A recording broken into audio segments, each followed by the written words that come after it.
And we're live on Facebook, YouTube, Twitter, KGRDB Radio, and Rumble. And we're also live on TikTok. So we're live everywhere. And here we are. And poor Mr. Producer, he was good. I'm such a mean bishop. I'm the only person who's doing a show. The only person, poor guy. He just wants to chill. He just wants to, but no, Bishop Long just had to go and ruin it for him. So, all right, folks, I appreciate you guys being happy Friday to you guys and happy 4th of July. Happy 4th of July weekend to you.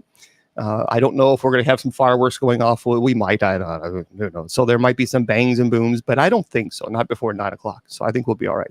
A couple things before we get to the meat and potatoes of the presentation. If you would like to go to the place that sponsors us, they're KGRADB. It's KGRADB Radio. So it's KGRAD as in dog, B as in bicycle.com. So KGRADB.com. But please make sure you go there and subscribe. They have some really cool shows. I mean, really neat shows there. But put Bishop as your promo code, because you're going to get 30% off your subscription. No, I do not get any return income off that at all. Because I told them I didn't want it, because they're the ones who pay for the StreamYard. So I appreciate them doing that. So they help us get on Friday, Saturday, Sunday, and Wednesday. So we appreciate that. So, but make sure you put Bishop as your promo code. That'll be 30% off your subscription. It's already cheap as it is. Thank you very much. But hey, why not get it even cheaper? But you got to go KGRADB.com. Also, you can go to my website, BishopJamesLong.com. BishopJamesLong.com. Two things, folks. First of all, if you want to take a paranormal class, that's free now. So I've opened it up for everybody, and I know I could charge. I know. So, but anyway, it was only $12.50 a class. Anyway, there's 4 classes. You learn at your own pace. So this is what you need to do. Go to BishopJamesLong.com. Click on the class link. If you click on the class link, it will take you to the class. And if you want to make a donation to the church, then our abbot receives those funds. He's responsible for all the funding. So there you go. We appreciate you guys doing that if you do. Now, what else? Okay, the website, usocc.org. Yeah, that's the church's website. So if you want to go there, we appreciate you guys going there and checking that out as well. I need to make sure that I put on Spreaker, that I made sure that I put on for Sacred Division and not Bible study, because I'm so used to pushing Bible study for Spreaker that I'm not really used to doing Sacred Division. I only do Sacred Division once a week. So let me just double check to make sure I didn't mess it up, because I'm naturally blonde, and that's what happens. So let me just make sure it's running on. Yeah, there it is. Yeah, it's good. And now, by the way, folks, I have all of my shows. You can go to BishopJamesLong.com, scroll all the way down to where it says Spreaker. There it is. But even better, go to KGRADB Radio. That's what you need to do. Yeah, I agree, Judy Ann. KGRADB.com. Pretty cool place. Pretty cool. So happy 4th of July weekend to you guys. Hopefully, wherever you are in this world, you're going to have a wonderful and safe weekend. I'm sure there's going to be people lighting off fireworks and all weekend long, and that's fine. Good for them. Just be safe. Just be safe wherever you are. Well, hello there, Mark in Ireland. So we are live, and okay, Miss Wilma. So Miss Wilma, she's doing better. She's doing much better. She's getting a new couch, because her couch was really hurting her back.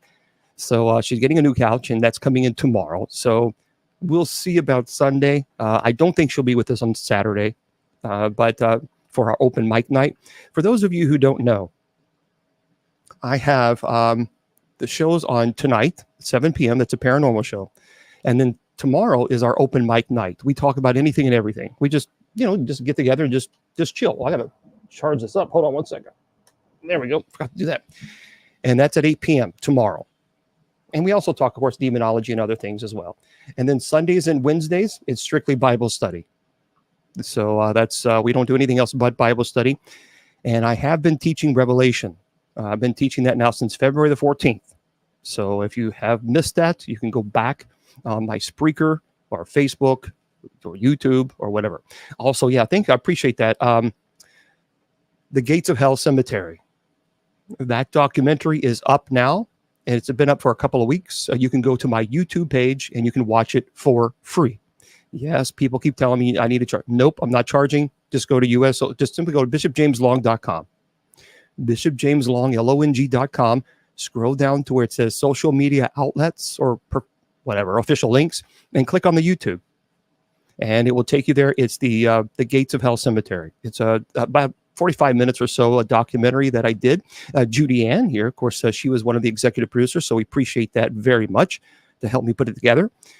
So it was a cool place. It's an interesting location, but it's one that I strongly encourage you guys to stay away from. So when am I going to do Genesis? Well, I'm going to do that probably when I'm done with the Revelation, and then I'm going to talk a little bit about Marian apparitions first, and then I'll talk about the books of the Bible. So that'll be on Sundays and Wednesdays. But first, we have to get finished with Revelation, and then we'll talk about Marian apparitions of Mary, and do that just like a one-time event. And then we'll go right into all the books of the Bible, who wrote them, what were they written for, what was the point, et cetera, et cetera. So there we are. But tonight, folks, it's paranormal. And tonight we're going to talk about a cool topic, haunted locations in each state, and I'm also going to address some urban legends in those states as well. So just sit back, relax, turn the lights out low, maybe light a candle, get kind of a groovy, scary moment, because we're going to have a good time tonight. Yeah. Now, this little thing you see back here, this is new. You've never seen it before. I have never shown this doll before, ever.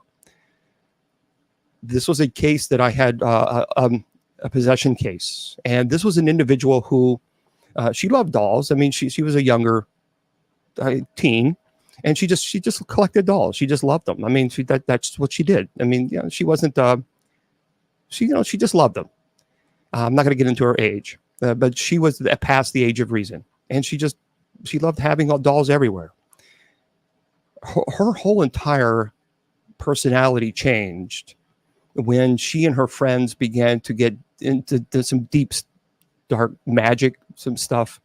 And conjuring certain demons and playing with Ouija boards and doing things that they shouldn't have done.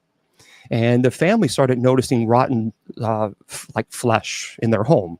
And they were pretty scared about that. They didn't know what was going on. They originally thought that an animal had actually crawled underneath, maybe their house and had passed.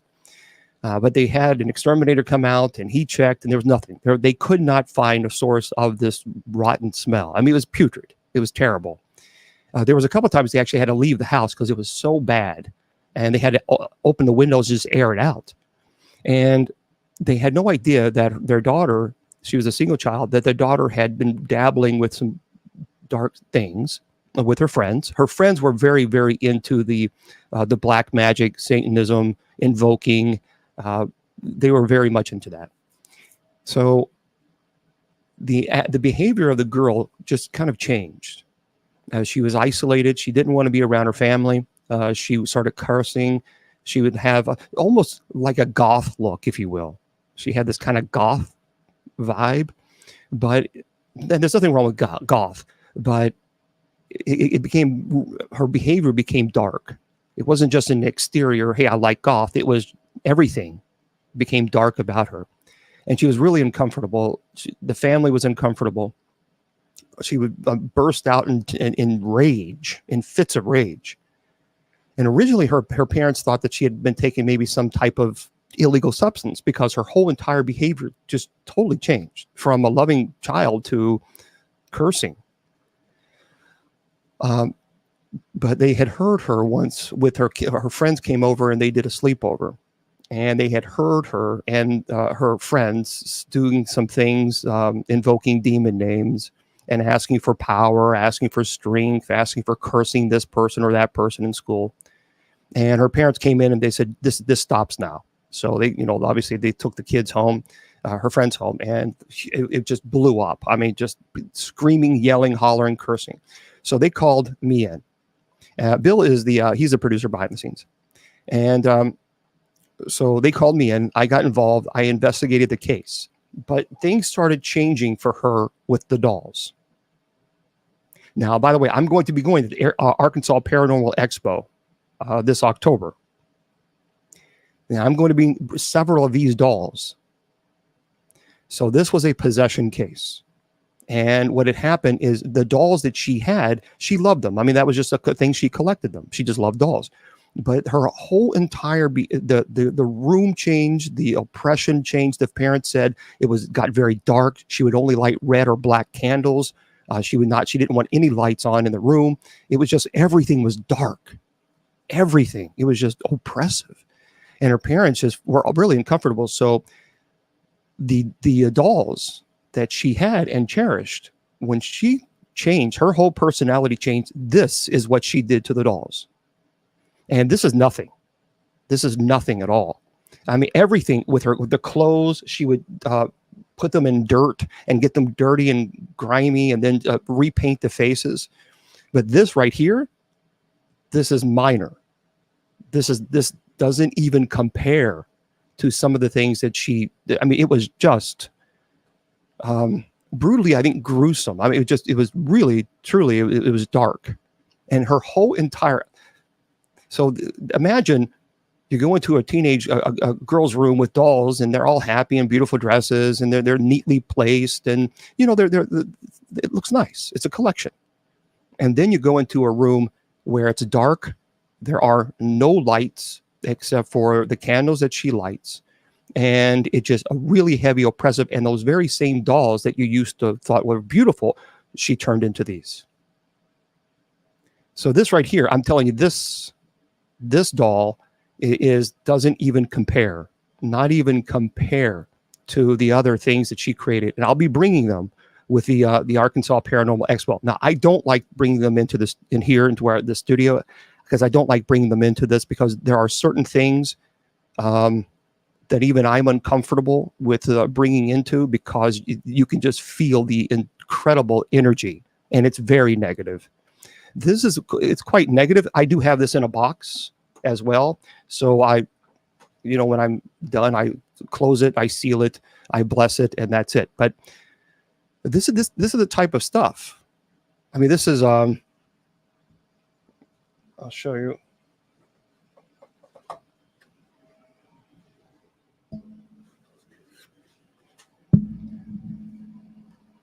So now you can see it a little better with, and it's so, you can actually see the veins that she tried to draw in the face and everything. I mean, the whole thing just changed. And she had the box, the doll came in a box, and she painted it black. I mean, everything changed with this person.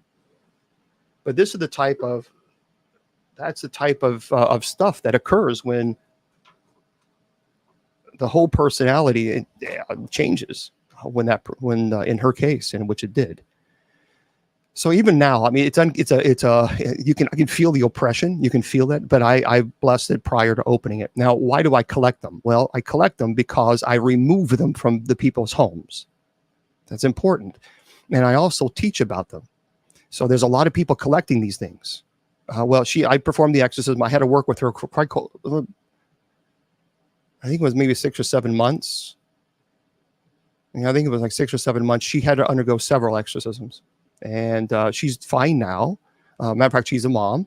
But yeah, I mean, everything changed. It was just, yeah. So she doesn't remember. She remembers what led up to it. She remembers the feeling of, because I asked her, I said, well, what did you feel? Do you remember the possession? She does not remember the stage of possession at all. She was possessed.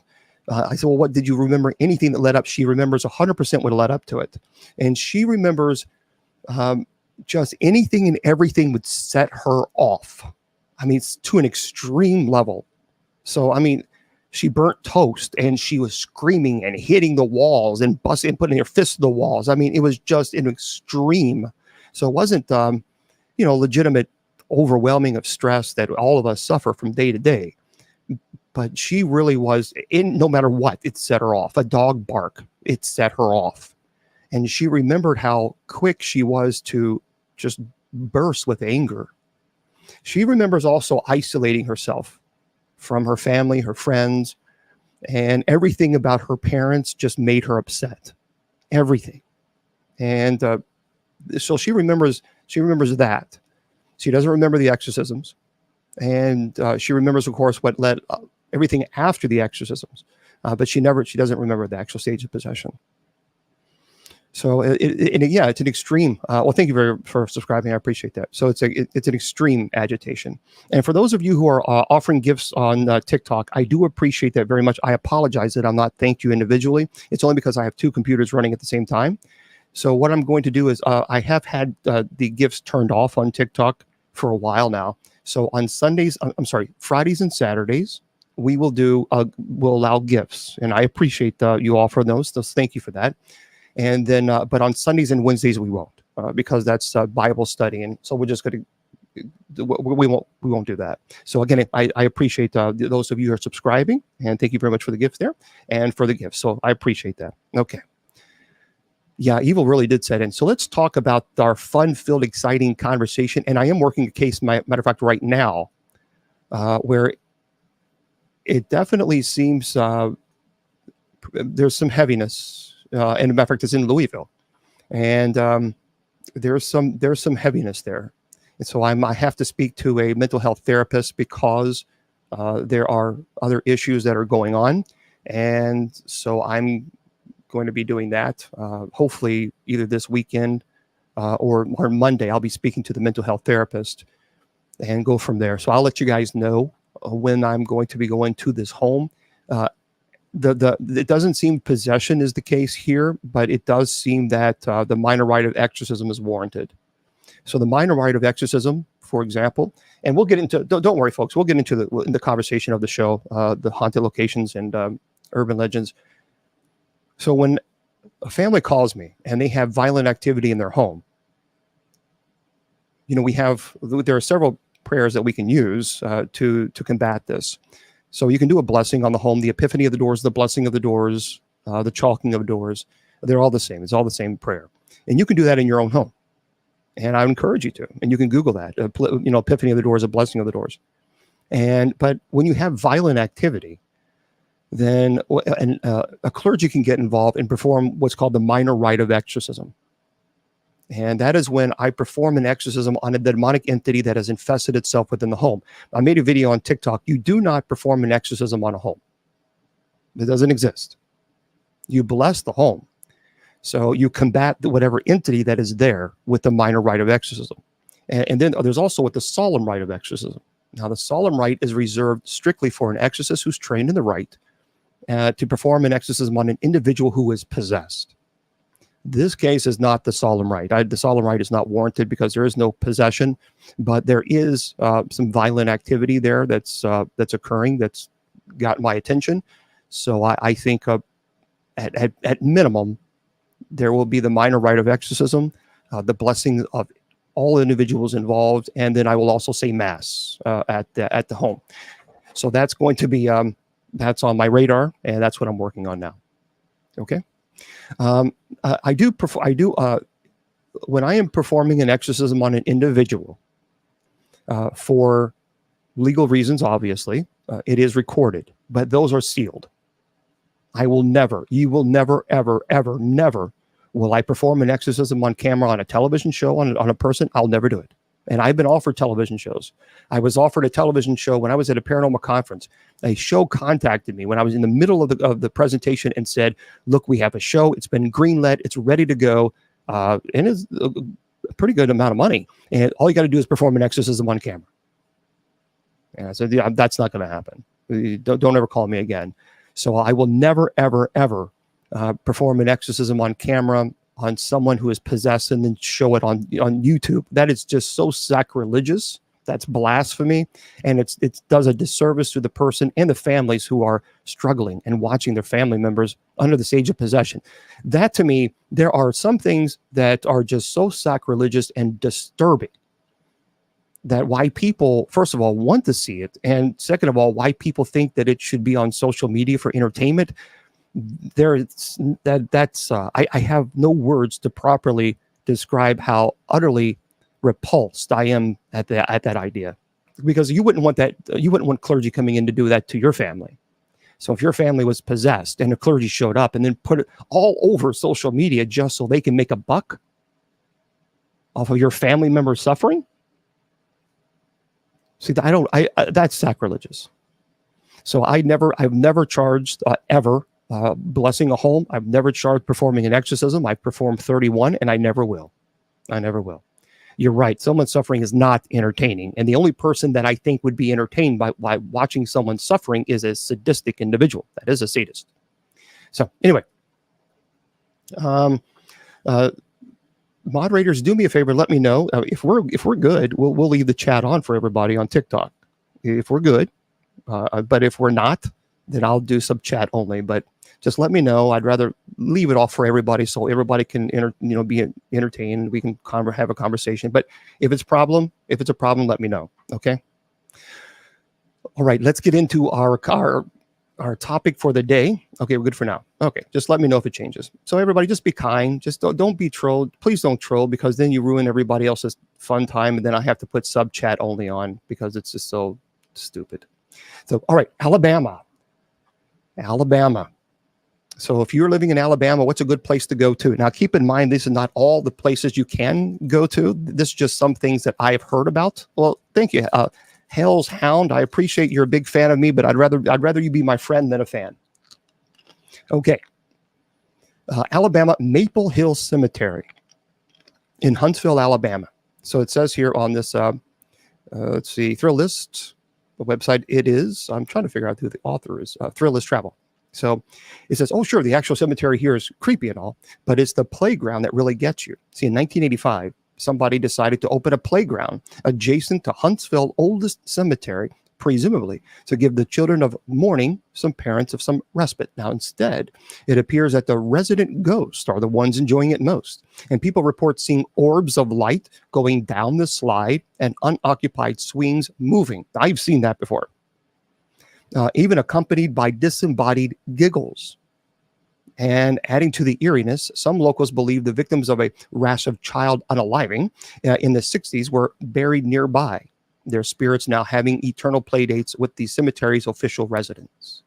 It's in Huntsville, Alabama, and it's in Maple Hill Cemetery. I have been to locations where there was a playground.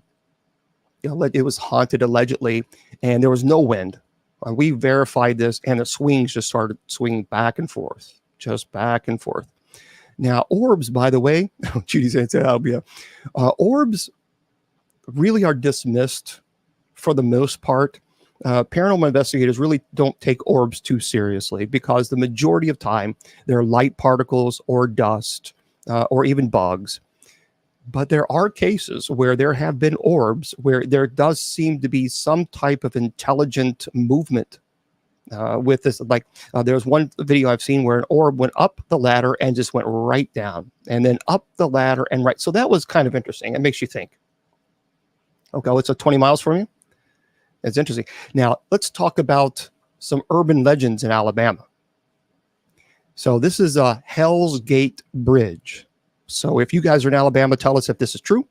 And I'd like to know what you guys think about this one. So I'd like to include Hell's Gate, the urban legends with haunted locations tonight. I don't see an author. This is the Insider. But it's generally accepted. Story of Hell's Gate Bridge starts in the 1950s.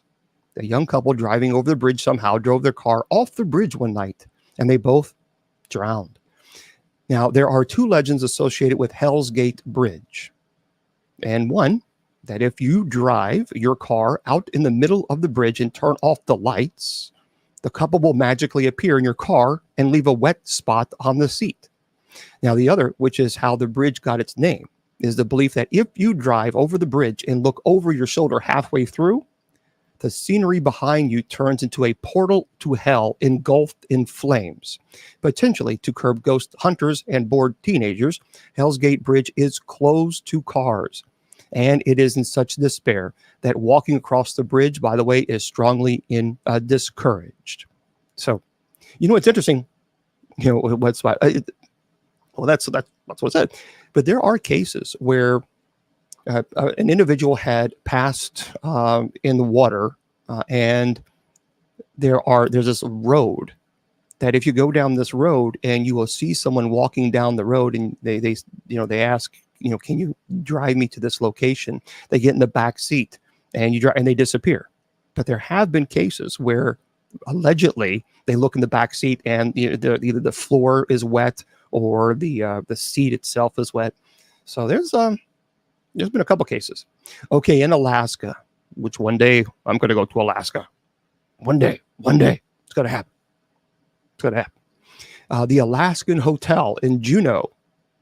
This is a location that's supposed to be haunted. The most famous ghost to roam the halls of Alaska's oldest operating hotel is that of a gold miner's wife who lived there while waiting for her husband to return. And when he didn't, she began supporting herself by working as a lady of the night. And until he did return, not exactly thrilled with her new career choice, he unalived her. And now guests and staff regularly report encounters with her ghost. Oh, scary stuff. Listen to this. And thank you again for the gifts, everybody. In Alaska, of the urban legend, the Kushtaka of the Alaskan Triangle. You know, I'm telling you, there's a lot of people who've talked about the Alaskan Triangle. Now, I have, well, thank you. I appreciate it. Welcome. I have never been to Alaska. I'm definitely going to go one day. I'm going to make it happen.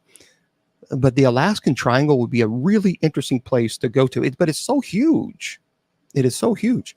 So this is an urban legend in Alaska. Everyone knows the story of the Bermuda Triangle, but you might not know so much about the Alaskan Triangle. On average, 5 out of every 1,000 people go missing in Alaska. I mean, there's a lot of other reasons why you think that could happen, certainly. Well, thank you very much, Rugged. I appreciate the universe. Thank you. Now, according to LA Times, so even if there's nothing supernatural going on, it's easy to get lost in the Alaskan wilderness. So the Tlingit tribe who live in Juneau have their own explanation for the high number of missing people. They say it's the evil spirits called the Kushtaka. The Kushtaka are shapeshifters, half man, half otter, who lure people to the water with fake cries in order to take their human spirits and unalive them. That's kind of crazy, isn't it? All right, let's talk about Arizona. Yeah, people, you know what? Nick, I'm going to have to watch The Fourth Kind. But people keep telling me watch it. And I watched a little bit of it, but I thought, well, this is kind of boring because it looked like a documentary to me. But I'm gonna have to do it. People keep telling me why, and we are going to talk about alien encounters, and we'll probably do that next week, Mr. Producer. I think that'd be kind of good. All right, in Arizona, the Jerome Grand Hotel in Jerome, Arizona. And if you've been to these locations, let us know. Located in the scenic hillside town of Jerome, a former gold mining hub once known as the wickedest city in the West. And today, one of Arizona's coolest small towns is the Jerome Grand Hotel, formerly known as the United Verdi Hospital. Originally built in 1917 and again in 1926 after a mine explosion destroyed the first.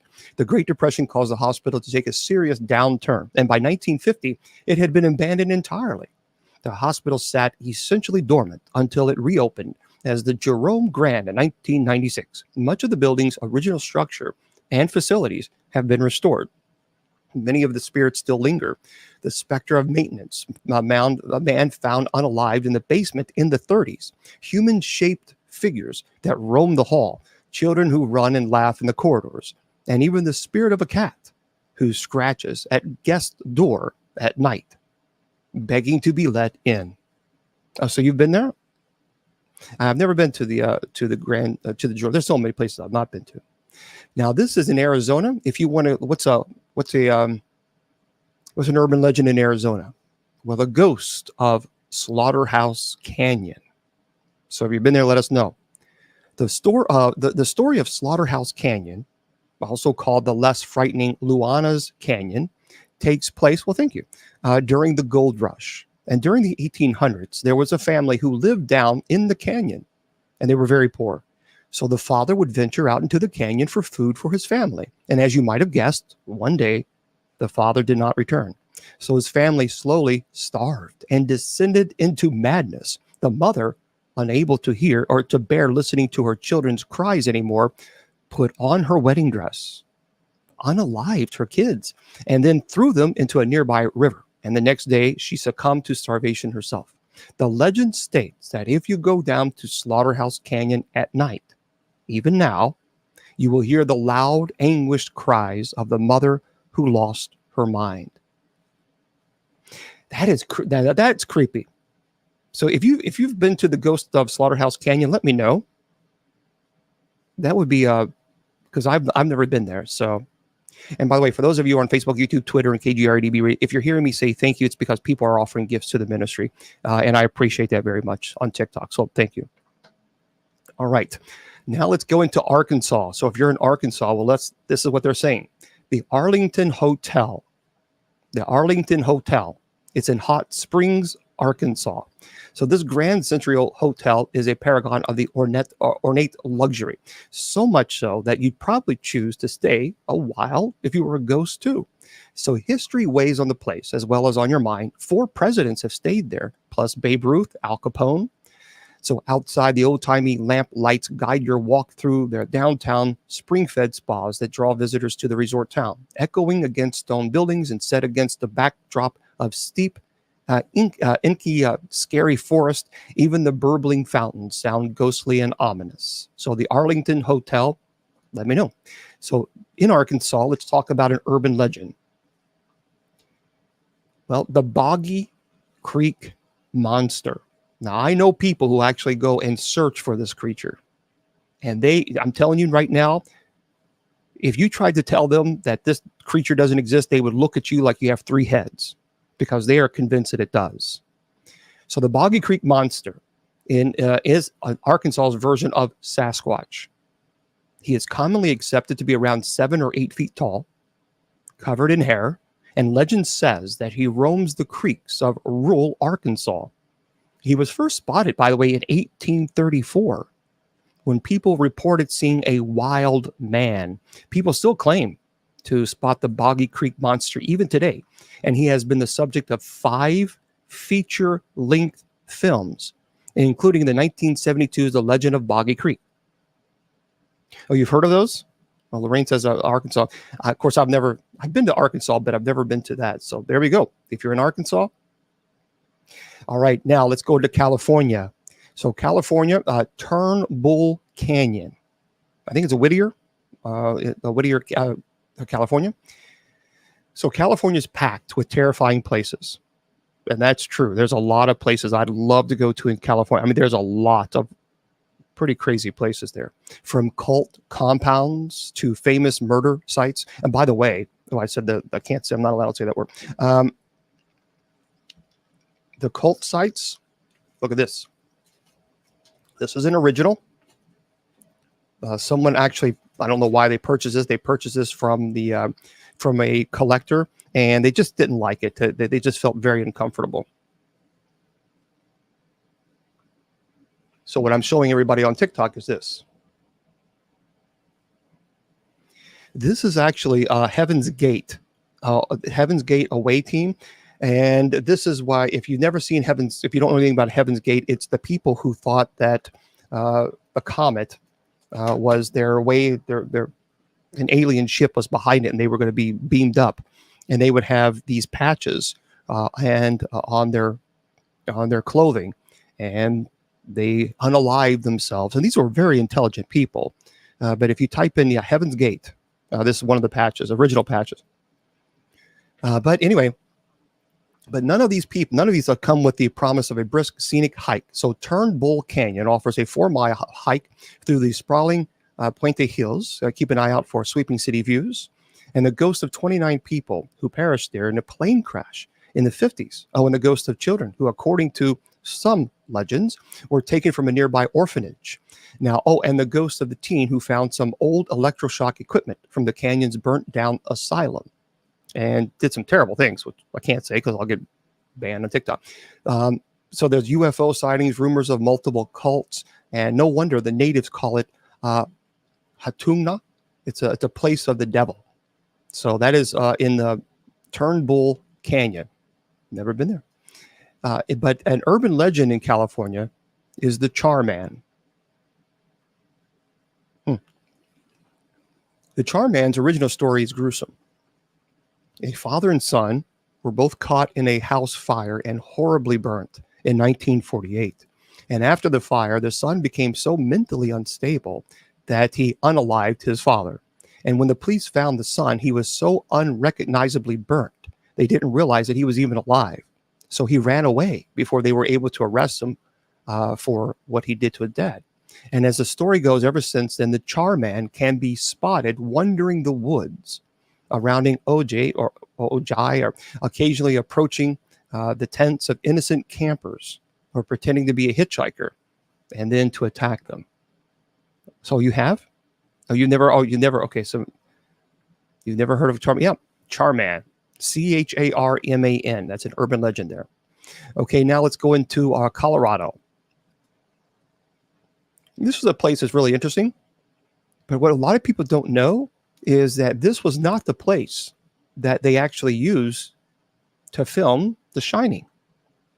Colorado, the Stanley Hotel. Now, if you read or seen The Shining, you'll know, thank you very much, the feel of this often snowed-on hotel. It's the location Stephen King based his Overlook Hotel upon. Now, it may not look like the film unless you watch 1990s made-for-TV movie version, which was actually shot there. But it holds rumors of haunted rooms and service workers who still wander the grounds. And be warned, there's a much more sinister danger. The hotel has had such an extreme elevation that just walking to your room can drain you. So one stiff drink, if you will, may have you seen ghosts. So in Colorado, as far as the urban legends, this is in the mini legends of Riverdale Road. So if you're in Colorado, let us know. Well, thank you there, Tammy. Let us know. I'm curious to see. I'll get to your question just 1 second, I promise. The Riverdale Road. Riverdale Road is a site of not one, but 8 creepy stories, ranging from a hell gate to ghosts of people unalived. I'll just simply say that. This road is decidedly spooky. The creepiest story, though, is that of the phantom jogger. And one day there was a driver who hit a jogger. He freaked out and left him. And now it's said that if you park at the site of the crash, you will hear disembodied footsteps getting closer and closer to your car. And people have reported handprints on their windows and banging noises as if someone was kicking the outside. Well, that's kind of creepy, isn't it? So disembodied voice, by the way, you can actually hear it with your ears. You can hear it. Folks, there's a lot of people asking me questions, and if I answer every question, I'll never get through these. I'll get to your questions, I promise you, a little bit later on. But let's do this. Let's do this presentation first, and then we can talk about some questions, and because then people will start asking questions that have nothing to do with what we're talking about today. So we're going to get through this first, and then afterwards we'll get to your questions. I promise you.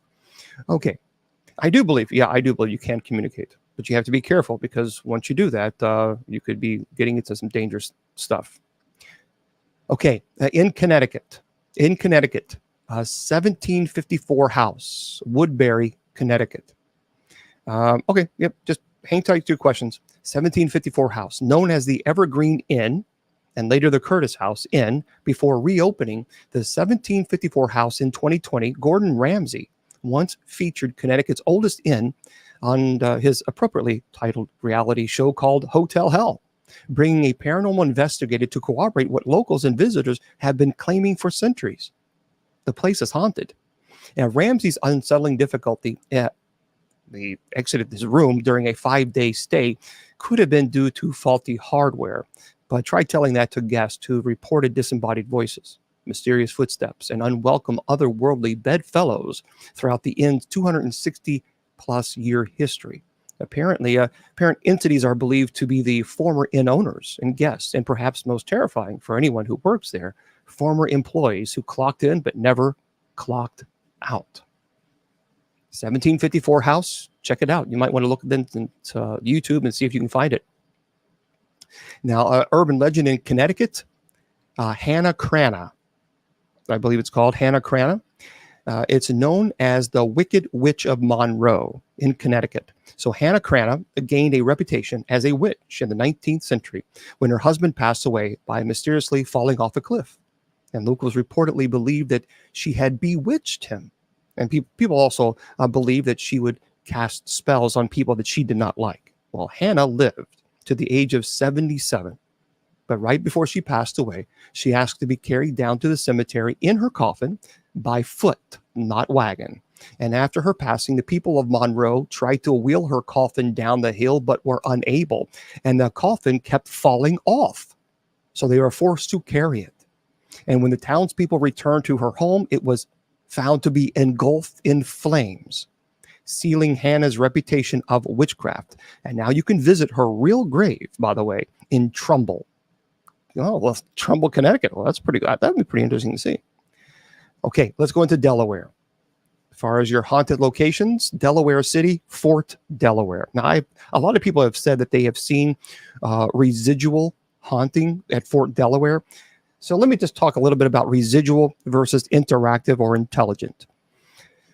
Residual is, there's a belief that somehow the energy can imprint on a location, and that energy just repeats, recycles. There's nothing intellect. There's nothing intelligent behind that haunting. They don't know it exists. They don't know that you exist. For example, if you've ever been to a really old location and you just felt this presence, you could just feel it. It's very similar, like when I go to Cades Cove in Gatlinburg, Tennessee. When you go to these old cabins, there's a feeling there, the energy. That's residual energy. You really can't interact. They can't interact with you. There is nothing intelligent there. That's different than interactive or intelligent. They are aware that you are there, and they are aware they exist, and they're able to communicate with you somehow. So a lot of people have talked about, folks, again, user 459, just relax, and I'll get your questions, because I did kind of say that just 2 minutes ago. So just chill with that, and we'll get your questions in a minute. And by the way, if you need my assistance, this is what you got to do, folks. There's no other way. You have to go to bishopjameslong.com and click on the paranormal link. Okay? Okay, getting a lot of questions. Okay, well, we'll just do sub chat only on. It's a shame that I have to do that. I don't like doing it because I like interacting with people, but you know. So here's what you got to do. If you need my assistance, you need to go to bishopjameslong.com, and you got to click on the paranormal link. You have to fill that form out. There's no other way. We're not cutting corners, because I'm getting too many inquiries from all these social media. It's too much. I'm only one person, and I don't have a staff. I am the staff. So here's the deal. If you want assistance from clergy, you got to go to that site, and then the Saint Benedict, the Society of Saint Benedict will contact you. Thank you, and then we'll get involved that way. But we have to go through one source, because too many people are asking me from TikTok, YouTube, Twitter, and it's too much. That's it. That's the way it's going to be. I will not entertain any more emails from people on Facebook or YouTube, because it's too much, folks. I have 14,000 emails. No, 15,000 emails in 3 days. 15,000. Well, you guys can't really see it, and it's getting too much, and I have to put boundaries. So for now on, that's the way it's going to be. Thank you very much, Jeff. So go to bishopjameslong.com, click on the paranormal link, and then we'll go from there. Okay. Again, I'm doing this for free, so we just ask people go to one site so I can organize it, because it's just getting too crazy. Again, it's too much. Okay, now, so Delaware, Fort Delaware, and by the way, sorry, but sub chat is on right now on TikTok, and I'll turn it on for everybody so everybody can chat around half an hour or so. Okay, Civil War prisons were particularly unpleasant places to be incarcerated back in the 1860s, obviously.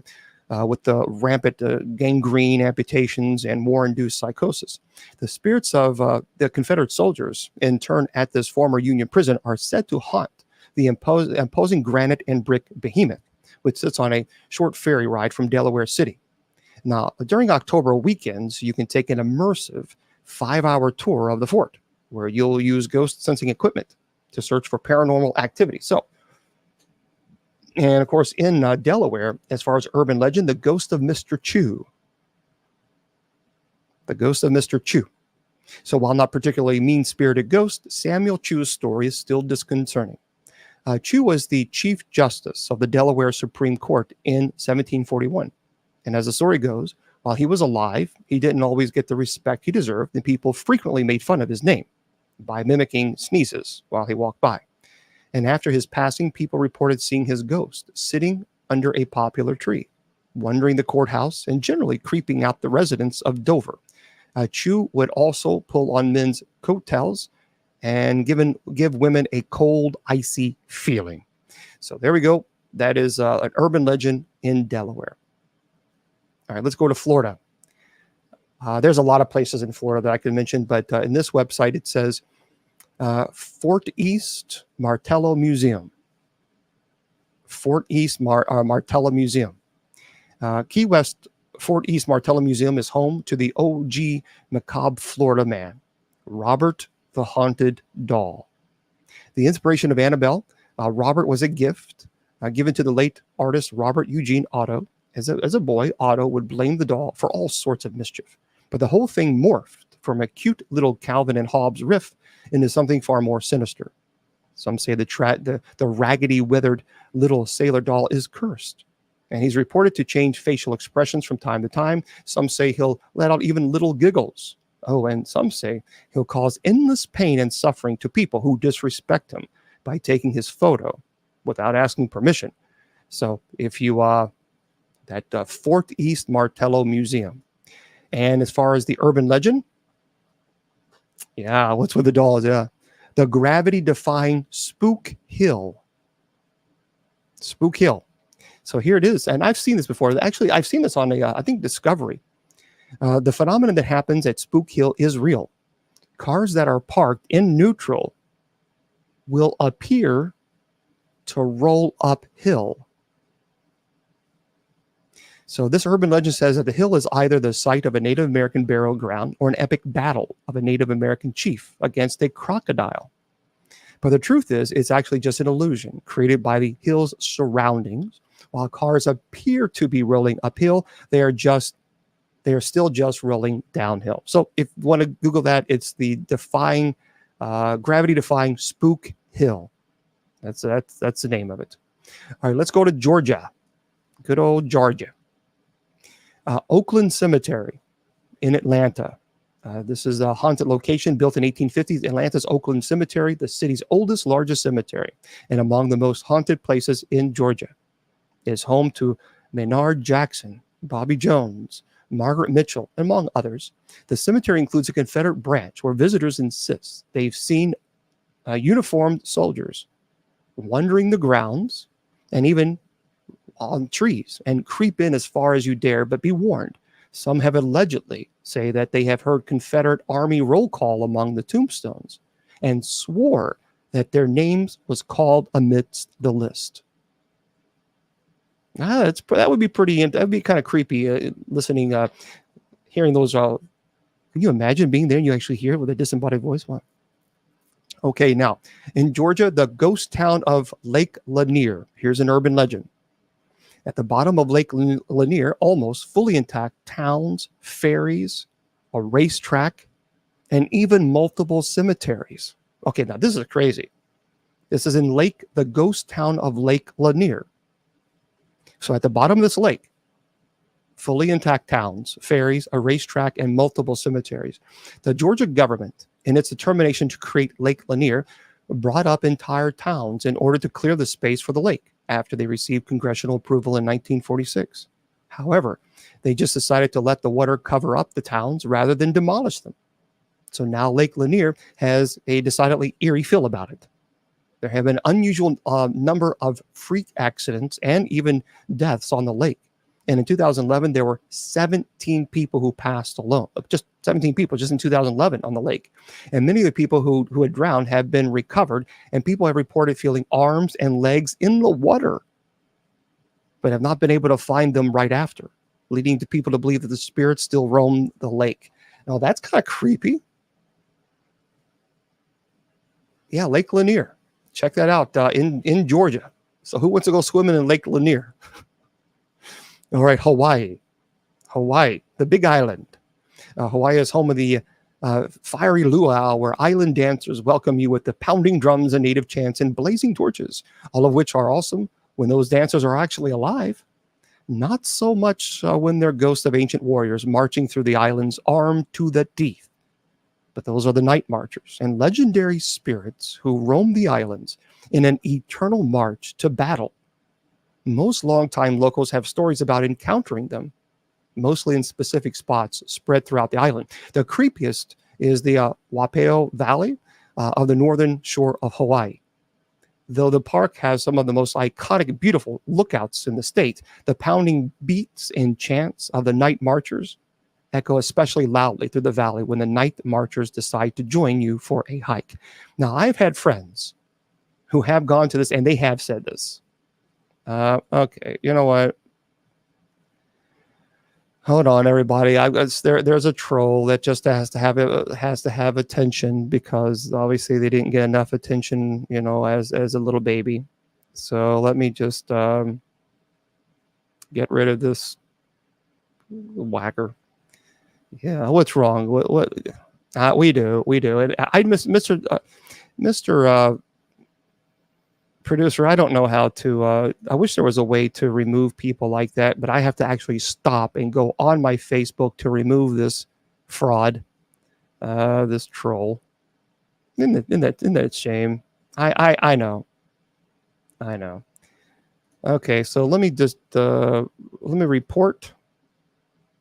Actually, let me go into bear with me, everybody. No, they can't.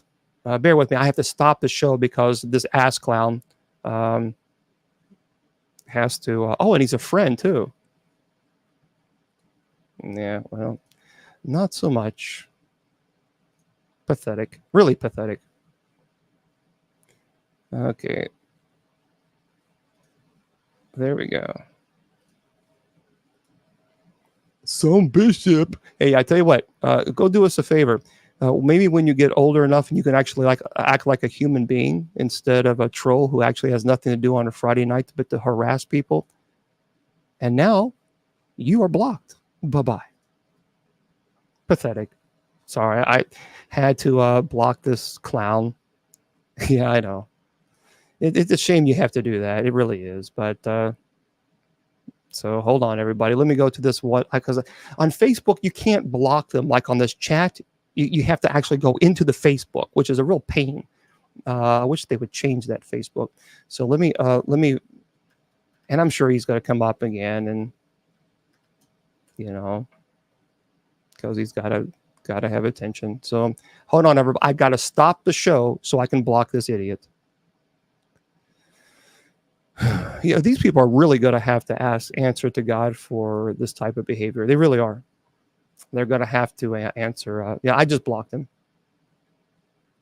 But see, that's the thing. You have to actually stop the show, and you have to go into the Facebook account that he's watching in, and then you have to manually block the person that way. That's what you have to do. It's just it's a pain to do that. But anyway, okay. So now that the mental midget has left, let's go into Hawaii. So the night marchers, again, by the way, this is, well, thank you very much for the gifts. The night marchers are the urban legends too.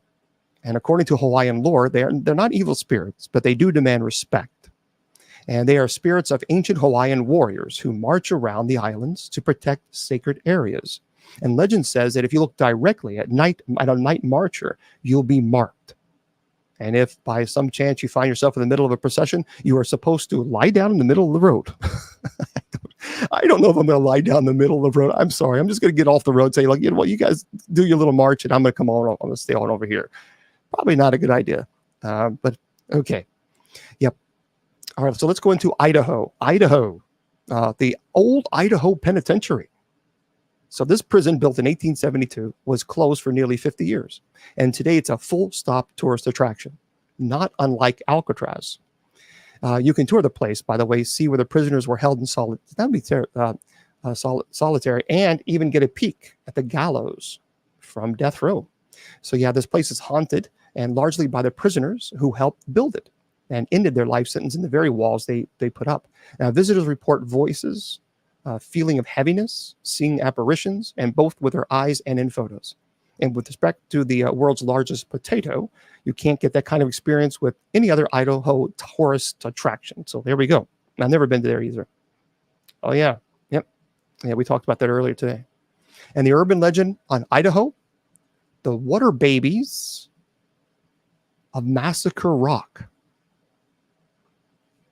Water babies are Native American legend that are found in a couple of different places in America, but most famously at Pocatello at the Massacre Rock State Park. The Shoshone tribe was first recorded in 1805 and were roaming the Great Plains as early as the 1500s, so it's not clear when exactly this legend originated. But the story goes that the Shoshone experienced an extreme famine. Oh, thank you very much. And mothers were forced to unalive their babies in the river that rather than watch them starve. And today, some people claim that if you sit quietly at the river by Massacre Rocks, you will hear the sound of babies crying. It's the water babies of Massacre Rock in Idaho. Isn't that crazy? Illinois. So Illinois, the old Joliet prison. That's a haunted location. You know that feeling you get when you find out that the previous renter of an apartment was kind of a creep?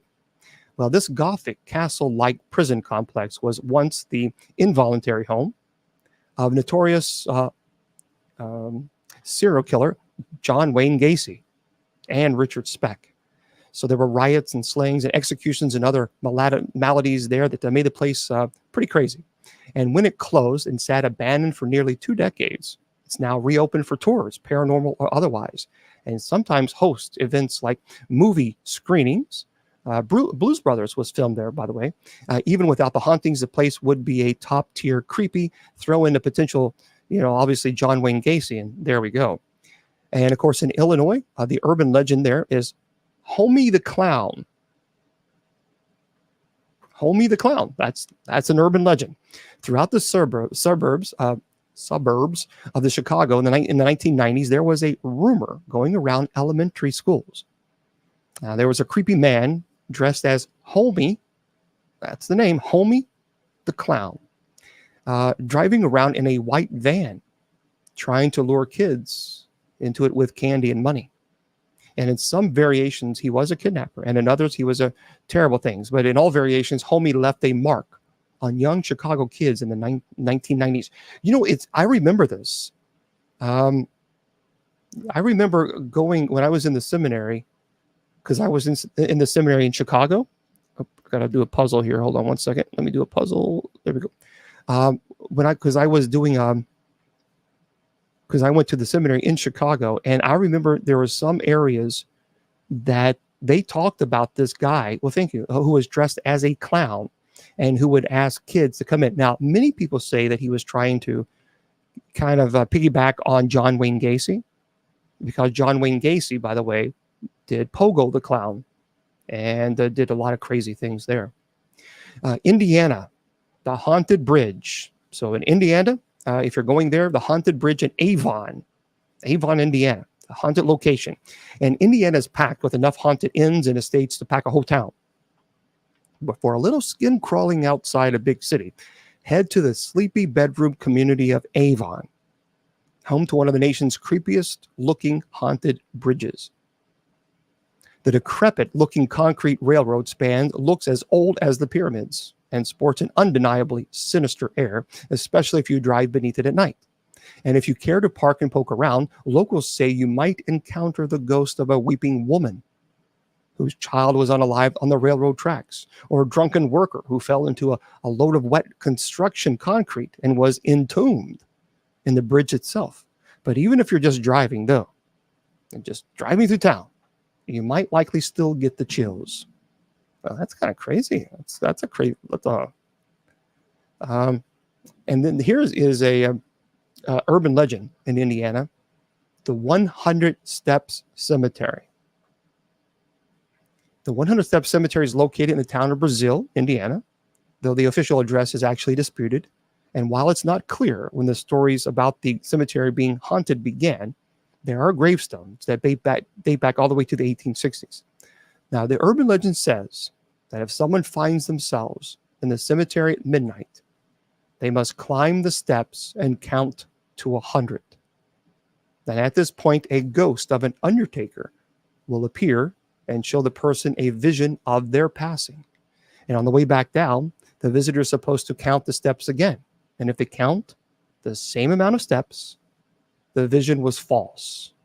So people who visited the cemetery in the past have tried to outsmart the supernatural forces in 100 steps by avoiding the steps altogether. And they reported being knocked or shoved down to the ground by an unseen force. The 100-step cemetery. If you've been to these places, let us know. I'd love to know if these things were true, if you experienced them. In Iowa, the Vasilla acts unaliving house, because you can't say certain words, for a truly one-of-a-kind night away. Book in at the Vasilla Axe unaliving house, the aptly named home where 8 people were unalived in their sleep back in 1912. The case, by the way, is still unsolved. But the main suspect was a traveling minister who had taught at a nearby church that night and left town early next morning. So tours and overnight stays are offered in the very rooms that were the scene of this terrible massacre. And you'll probably get the best sleep of your life. I'm curious. I've never been there. Have any of you been to the Vasilla Axe unaliving house?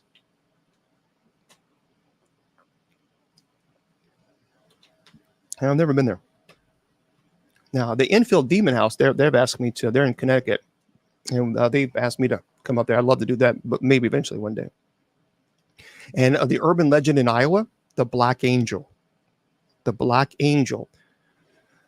It stands over 8 feet tall in Oakland Cemetery in Iowa City, and she is black due to oxidation. And most likely because of her dark appearance, multiple legends have cropped up around her. The one legend says that a pregnant woman should never walk under her. Others say that if you touch or kiss the statue, that you will be unalive within 6 months. Now, whether haunted, cursed, or completely harmless, the statue is definitely a somber sight to see. I don't know. I think some people just kind of get a little bit too cray-cray when it comes to some of these things. I mean, it's an angel that just has faded. Okay, Kansas, the Stoll Cemetery. Also in Kansas, I would say a place that's very haunted would be the Sally House. The Sally House is no joke.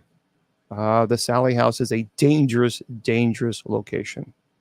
Matter of fact, there was a team of mine. They went to the Sally House, and they went investigating. And one of the guys that was there, his whole entire life changed, because when he went, we have a picture of the Sally House, and you clearly see there's a demon. There's no ifs, ands, or buts. You absolutely see this thing.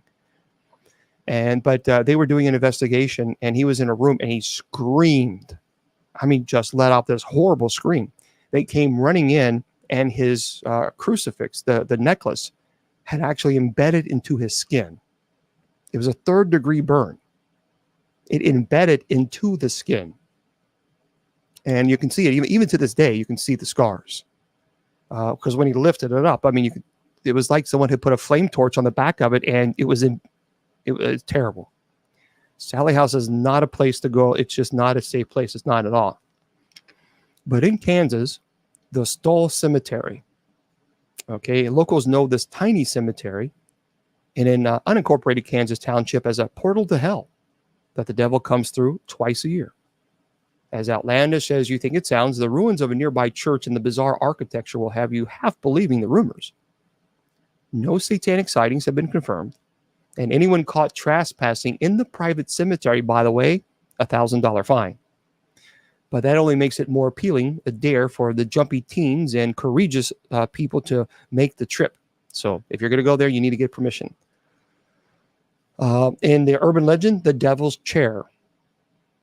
So the legend of the Devil's Chair goes like this. An old farmer in Alma refused to sell his land to the city in order to build a new cemetery. And someone got a little too tired of waiting for him to sell.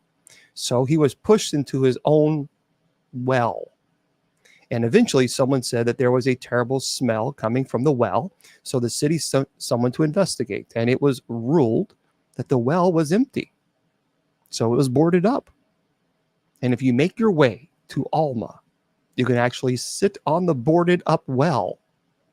But legend says that people who have sat on the well have also mysteriously disappeared, and or they have heard the person screaming, "Help me." Well, that's kind of cray-cray. In Kentucky, of course, I think we have to, no question. I think in Louisville we have to mention the Waverly Hills Sanatorium. I mean, it's a massive, massive place. It's huge, but Sauerkraut Cave, and in Kentucky, Gates of Hell too. But in Kentucky, sure, it got its name. So Sauerkraut Cave, it got its name because it once was used at the age of sauerkraut, but there's something far more sinister fermenting here. Sauerkraut Cave earned its legend because it's located beneath the Lakeland Asylum for the Insane, an institution marred by accusations of overcrowding and mistreatment of patients. The cave beneath the now raised asylum is believed to have been an occasional escape route for inmates. But there are also rumors of bodies being buried there. I have been to this location. Strange visions and ghostly voices have been reported by many who have explored it. Find it behind the archery range at EP Tom Sawyer Park. Guided tours are offered, but you can use your own judgment. Now, I've been there before. We didn't go in the very back of the cave, but it did kind of sound like there was a whispering going on. So that's what we have found. And of course, the Gates of Hell Cemetery. Now, look, the Gates of Hell Cemetery, I did a documentary on that. It's on my YouTube channel. Folks, really, honestly, leave the Gates of Hell Cemetery alone. I'm telling you, leave it alone. Going there during the day is it's one thing, but going there during at night, I give you my word. If you're going to there at night, you're going to get something, and I encourage you to just leave it alone. That is one place. That is one place that I don't want to go at night, and quite honestly, I don't, because at that location there are so many things that occur there, and even things that I can't define. So I think that's what drives me crazy about that location, because there were experiences that I had. I talked about in the documentary. I don't know what these creatures were. So I just strongly encourage you that if you do your research and you find, let's all check it out. Going there during the day is one thing, but it really is like Silent Hill. If you know what I'm talking about, Silent Hill. Silent Hill is during the day it's one place, but at night it is a different location. That's when it comes alive. It's an interesting place there, Garrett. It's an interesting place. Maybe we'll have to consider that. Okay, so a location, an urban legend, by the way, the Goat Man. The Goat Man of Pope Lick. There's no clear consensus on how the Goat Man came to be. Some say he was a circus performer. Others say he was a farmer who tortured his goats and in return was transformed into a hideous goat monster. However, everyone does agree on his appearance. Dark fur, pale skin, goat legs, and horns. So the monster is said to hide under the bridge of Pope Lick Creek in Louisville to lure people onto the train tracks, only to see them hit by the trains. Sadly, this urban legend has had some dangerous consequences. In 2016, an Ohio woman fell to her passing from the bridge while looking for the Goat Man. Folks, I have seen this location. It is eerie. Do not go on this bridge. It's just not a good place. You can easily lose your footing. It's just really a place that you have to, and it's an active bridge. You got to be careful about that. So I would encourage you, just leave it alone. Leave it alone. In Louisiana, St. Roch Chapel, yellow fever shrine in New Orleans. So in the 19th century, yellow fever swept New Orleans, but Reverend Peter Thieves, the pastor of Holy Trinity Catholic Church, had a plan. He prayed to St. Roch, who is most identified with good health and healing, asking for members of his parish to be shielded from the disease and promising to build a shrine for the saint in gratitude. While 40,000 New Orleans died, no one in Father Thieves' community perished. Today, pilgrims still visit this chapel, leaving offerings around the shrine. And among the artifacts, children's polio braces, crutches, and etc. So, and for urban legend is the Grunch, not the Grinch, but the Grunch. The Grunch Road is an old dirt road that leads deep into the woods and eventually to a dead end. And it was a favorite place for teenagers to go and do whatever teenagers do until they learned about the Grunch. So the Grunch are rumored to be a group of deformed, half human, half monsters that resulted from years of isolation in the Louisiana bayous. And in the present day, it is said that if you find yourself on Grunch Road, don't go out of your car if you see a goat who looks injured. The stories say that the Grunch uses goats to lure people out of their cars so that they can do terrible things and drain their blood. Okay, let's just stay away from that. Let's just stay away from the Grunch. Now, look, I do know people who are alligator hunters in the bayou, and let me tell you, they will not go in the bayou at night. They won't do it. There are some people that are so convinced that that place is haunted, they won't. They live there all their life. Up in Maine, a haunted location, Mount Hope Cemetery in Bangor, Maine. So you know who grew up in Maine? Well, Stephen King. So it's no surprise, really, the part of 1989 Pet Sematary adaptation was shot there. So for extra scares, watch the movie before a nighttime stroll through this creepy 181-year-old cemetery. See if you can find the spot where Gage was buried. On the way, you'll see some of the first Civil War monuments ever constructed and grave markers that date back to 1836. And if you're not scared, Bangor is also the location of King's House. That's pretty cool. So that's a haunted location, allegedly. But in Maine, the urban legend, the mysterious stain of Colonel Jonathan Buck's tomb. So the tomb of Colonel Jonathan Buck in Bucksport bears a mysterious leg-shaped stain. The story goes back that Buck sentenced a woman to burn for witchcraft. And while she was burning, her leg rolled out of the fire. It's also been said that the witch cursed Buck's tomb to always bear a stain for the injustice. And it is said that people who have tried to get rid of the stain twice, but the stain keeps reappearing. That's pretty cool. I have seen that. I have seen the picture, and it does look like there's a leg there. It's called, for those, the mysterious stain on Colonel Jonathan Buck's, B-U-C-K, tomb. Take a look. See what you think. Massachusetts. The Lizzie Borden Bed and Breakfast in Fall River. Well, thank you for subscribing. I appreciate it. Thank you very much there, Black Hat. In case you don't remember the world's most disturbing nursery rhyme, Lizzie Borden hacked up her parents with an axe in 1892. And now you can sleep at the delightful B&B infamous crime where it all happened. On your visit, you'll sleep at the Borden's home, eat their last meal with Johnny cakes and eggs, sleep in the bedroom where the body of Lizzie's stepmother was found. And after a stay there, this person says, Camille, I can attest this home painstakingly furnished to look exactly as it did. On the morning of the unaliving will creep you right out. And daytime tours accommodate. Of course, you can do that. And better, though, the 175-year-old property hosts up to 20 overnight guests. Well, have you been to the Lizzie Borden Bed and Breakfast? I've never been. I'm curious if you guys have ever been there. But that's kind of crazy place anyway. I mean, that's... yeah, I don't know. I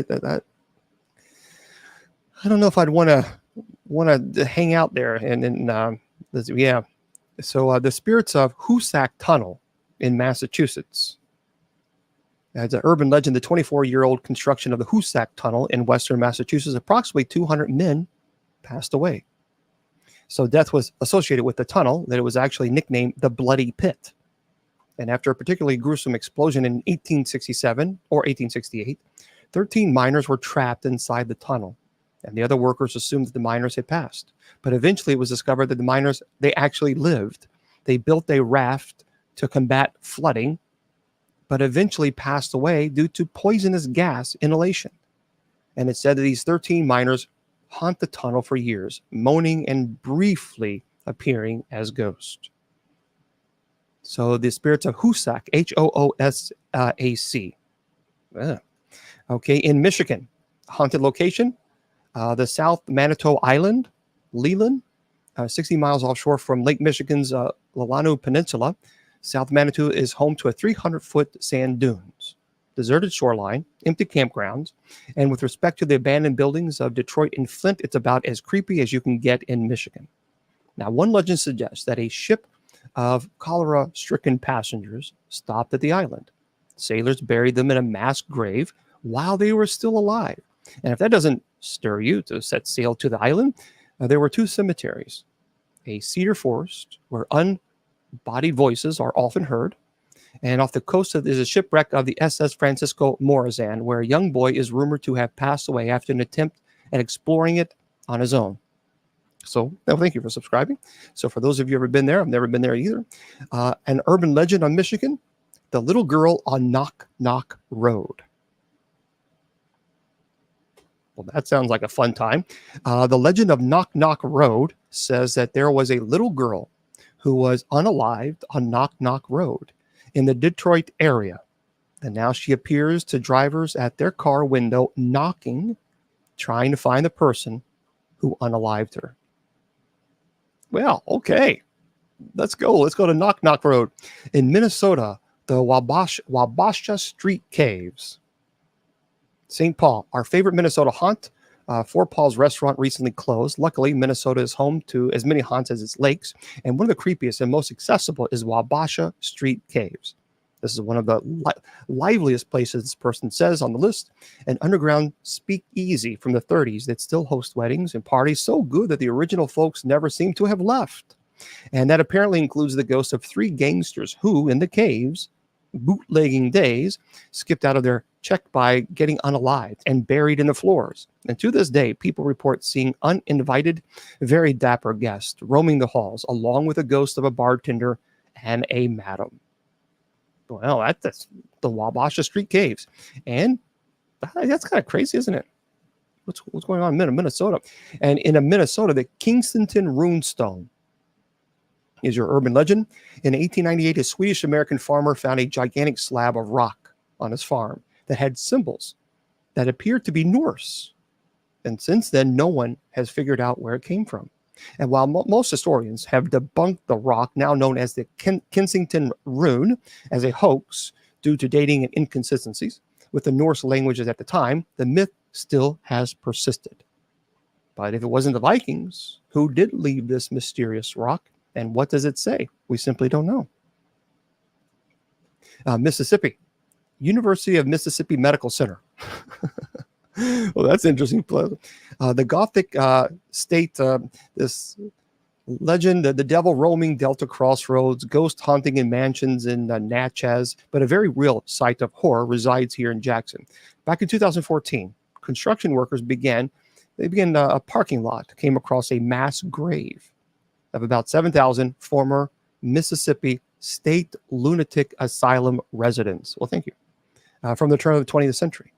The asylum closed more than 80 years ago, but it wasn't uncommon in those days to enter deceased patients together on unmarked graves.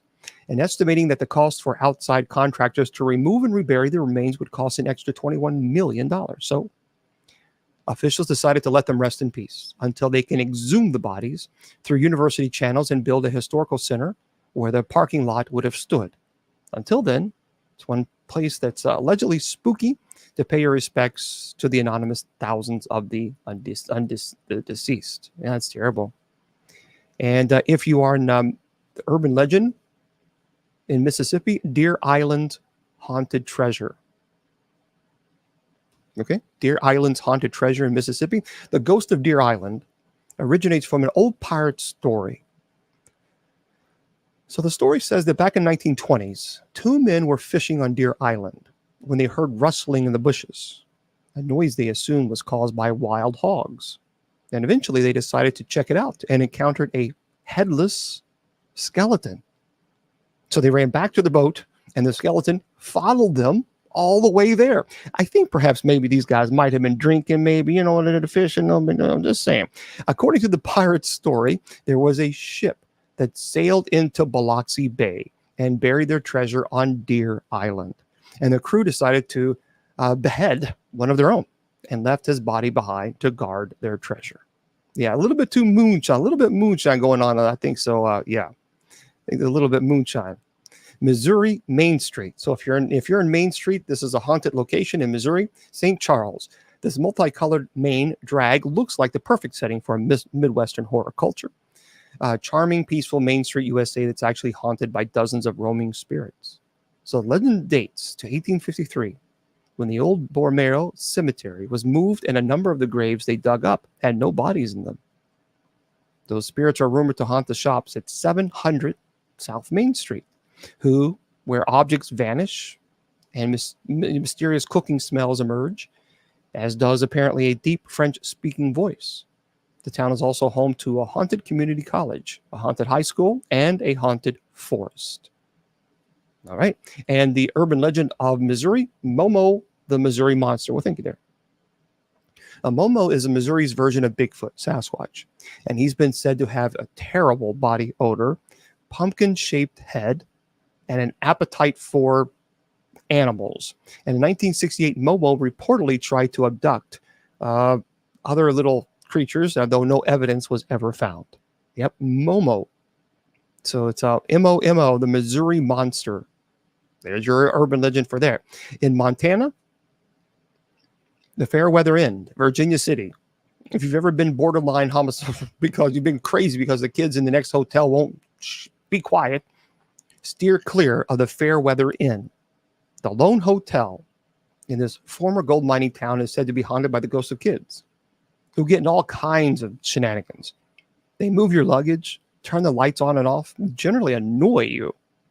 The city's now closed Bonanza Inn was also said to be haunted by the ghost of an old nun who was presumably a little bit, I guess, better behaved. But in Montana, if you want to go there, you want to go to a haunted location, the story of Sacrifice Cliff. That's a lovely name, isn't it?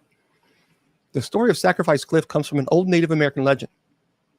2 members of the Crow tribe arrived in their village from a trip to find that almost everyone there had been infected with smallpox and passed away. Thank you. So heartbroken about the loss of their loved ones, the 2 decided to blindfold their horses and ride off the cliff to join the tribe on the other side. Sacrifice Cliff is visible from almost anywhere in Billings, so it's sad and a bit spooky to think about this story while the cliff is looming over the entire city. Wow, that is crazy. Yeah, it's the story of Sacrifice Cliff in Montana. Wow. In Nebraska, Seven Sisters Road is haunted.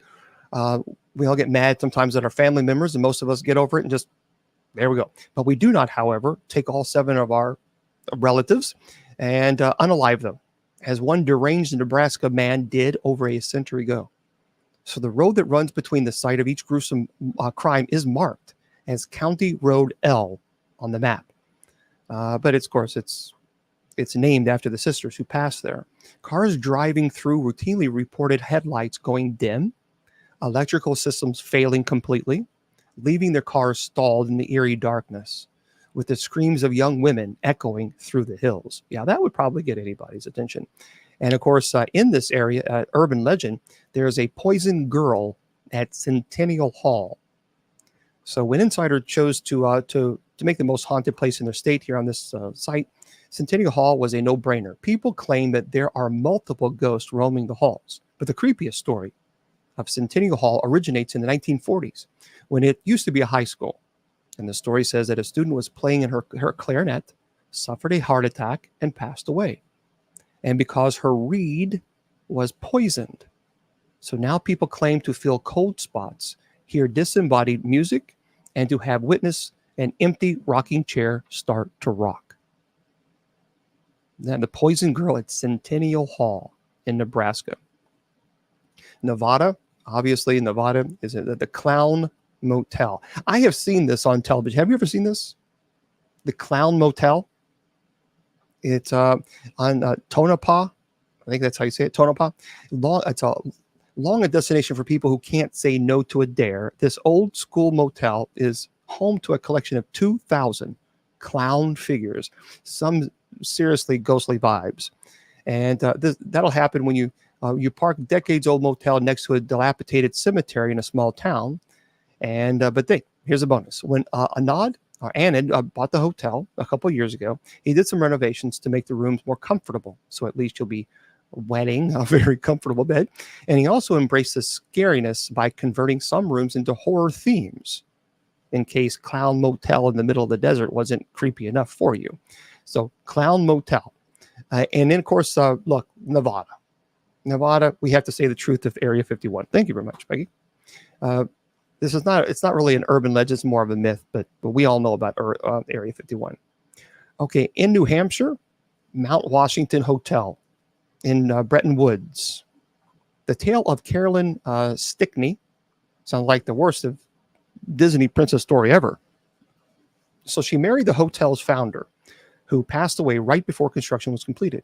She then remarried into European royalty, but alas, she too passed away after. She never checked out of Mount Washington, though. She appears in people's photos as a hazy apparition, floats around the hallways, and is a regular fixture in room 314. And apparently her favorite place to dwell, the notion of a 5-star accommodation, the 4-poster bed she slept in remains in the room where you can still hear her voice in New Hampshire. And also in New Hampshire, the Witch of Hampton Goody Cole. Eunice Goody Cole was the only woman in New Hampshire territory to be tried for witchcraft multiple times. Her first charge was in 1656, when she was charged again in 1671. And when she passed, her body was recovered. The townspeople were rumored to have staked her through the heart to prevent her from haunting their town again. People continue to blame Goody Cole for the misfortunes of Hampton citizens for the past 300 years. For example, a boat full of Hampton residents overturned, and everyone on board drowned, even though they were in swimming distance of a shore. And people, of course, blame Goody Cole for the crash and for cursing the passengers by having them forget how to swim. Well, that's pretty interesting. In New Jersey, well, we all know about the Devil's Tree. If you don't know, here it is where it is. 181 Mountain Road, Basking Ridge. Out of context, the tree's silhouette alone is enough to inspire nightmares. A warped, half-dead oak looming in the middle of a lonely field with dozens of axe marks lining its trunk. But then there's the gruesome history. It was a place where some really bad people would go there that were racist. And rumored gateway to the depths of hell, the Devil's Tree is infamous among locals, has evolved into a chilling tourist attraction. Legend has it, anyone who harms the tree will suffer swift and violent retribution. So that's a problem. New Jersey, the Jersey Devil. Urban legend, the story of the Jersey Devil has been around since 1700s. The legend states that a woman named Mother Leeds became pregnant with a 13th child and said, "Let this one be the devil." And once a child was born, it grew hooves, wings, horns, and tail. Now the monster has been spotted periodically throughout history in the Pine Barrens region of New Jersey. The state has embraced the legend so much that they named their hockey team after it. New Mexico. We're getting there. New Mexico, Dawson Cemetery. Ghost towns are a dime a dozen, but Dawson's is different. Once a boom town with a wealth of coal, things took a turn in 1913 when an explosion killed 250 or so mine workers. So you can still hear them allegedly today. And then in the urban legend is La Mala Hora. So La Mala Hora, which translates the evil hour, is an entity that you don't want to run into on a dark road. Legend says that at first, it appears as a ball of black energy, constantly moving and changing in size and shape. And if you look at it, it will drive you insane and unalive you. And at other times, it appears as a scary-looking woman. It's said that if you see her at a crossroads, you or someone in your family will say goodnight. In New York, Cropsey. That's the urban legend. The United States Military Academy in New York is allegedly haunted. I don't necessarily agree with that, but there it is. But Cropsey. The story of Cropsey has many iterations, but it generally tells the story of a man who stalked a sleepaway camp, psychiatric facility, children's hospital, had a hook for a hand, and unalived people who were wandering alone at night. And every single person who went to camp in upstate New York had heard about Cropsey. So things took a more sinister turn when a documentary of course, posted about it, Cropsey was actually real. For those of you who don't know, his name was Andre Rand. That's kind of creepy. North Carolina, the Asheville, the Bitmore Estate's supposed to be beautiful. I've seen Asheville. I've seen it before. I never went into it, but allegedly it's supposed to be haunted. We're going to kind of move a little fast here to kind of get through these. But North Carolina, the Beast of Bladenboro. In 1950s, multiple dogs were found unalived and drained of their blood in the North Carolina town of Bladenboro. People believe that there was a vampire beast in the woods, and they tried to hunt the animal. And today, the town of Bladenboro has embraced its history, and residents actually hold a beast fest every year. While some people are convinced the beast was probably a particularly large bobcat, it's never been confirmed exactly what was stalking the town. In North Dakota, Fort Abraham Lincoln State Park is allegedly supposed to be haunted. But as far as urban legend, White Lady Lane. The story of White Lady Lane is a tragic one. The legend states that a young woman became pregnant out of wedlock, and her religious parents forced her to marry the father. Well, the baby ended up passing after the wedding, and the girl, so upset about her baby and forced marriage, she unalived herself from a bridge in her wedding dress, and locals still claim to see her ghost on the bridge. In Ohio, the Ohio State Reformatory. Never been, but I've heard it's a pretty amazing place. It's housed over 200,000 inmates, and a lot of people here, a lot of crazy things there. But in Ohio, the urban legend is the werewolf of Defiance. So during the summer of 1972, the people of Defiance claimed that they were being terrorized by a werewolf. So the sightings always happen at night, generally by the track trains. And a couple of women said that it would try to get into their houses by rattling the doorknobs. And the animal was said to be huge, hairy, and dressed in rags. After the summer ended, the beast disappeared, never to be heard from again. They still don't know what happened to this. In Oklahoma, the Skirvin Hotel. You can hear babies crying, slamming doors, people talking. And the urban legend in Oklahoma is the mysterious Shaman's Portal. The mysterious occurrence in Beaver Dunes Park have been attributed to the fact that it was built upon ancient Native American burial grounds, which is why it's called the Shaman's Portal. It's also known, by the way, as the Oklahoma Bermuda Triangle. And mysterious things have happened in the park, starting with Spanish conquistadors who went missing while searching for gold in the 1500s. And since then, paranormal activity seekers flocked to the dunes. In Oregon, the Edgefield Hotel. So if you're at that's supposedly in Troutdale, is supposed to be haunted. And Oregon, the Bandage Man of Cannon Beach. That's your urban legend. The Bandage Man of Cannon Beach. Cannon Beach is beautiful. The Bandage Man is the American version of a mummy. He's rumored to be the ghost of a logger who passed away in a sawmill accident. Now terrorizes teenagers who hang out at a deserted area on a highway near Cannon Beach. And stories say that he knocks on car windows to try and get in. It smells really, really bad, by the way. In Pennsylvania, Eastern State Penitentiary. I mean, it's isolated on 11 acres, 30-foot fortress walls, just no doubt about it, a lot of paranormal activity there. But in Pennsylvania, the urban legend says the bus to nowhere. In Philadelphia, there's rumored to be a bus that doesn't have an end destination. The story says that the bus only picks up passengers that are at their lowest moments who need to get away from their problems. And once the passenger is ready to face the world, they can get off the bus. But the passengers has no idea how long they've been on the bus for. So it could have been hours, days, or even years. In Rhode Island, the White Horse Tavern in Newport is supposed to be haunted. And the urban legend, the Devil's Footprints. And there is a rock on the Devil's Foot Road that appears to show a normal human footprint and then a cloven hoof. The story goes that a Native American woman unalived the white man and fled the scene. And while running, she was stopped by another man, and she cried out for the devil to save her. And when the man admitted that he himself was the devil and stomped his feet on the ground to prove that he had a cloven hoof, which, of course, the rock still shows to this day. Ooh.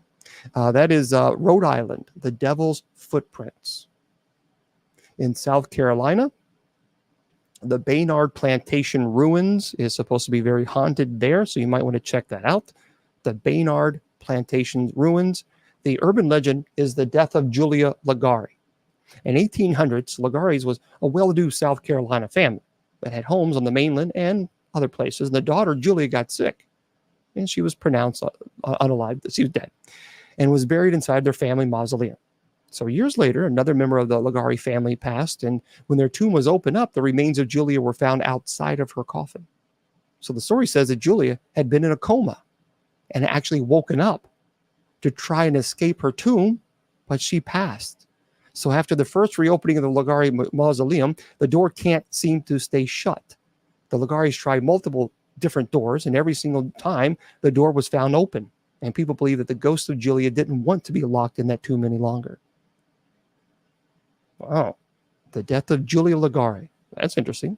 In South Dakota, you want to check out the Sika Hollow State Park for the haunted location, but your urban legend, Walking Sam and the Pine Ridge Indian Reservation.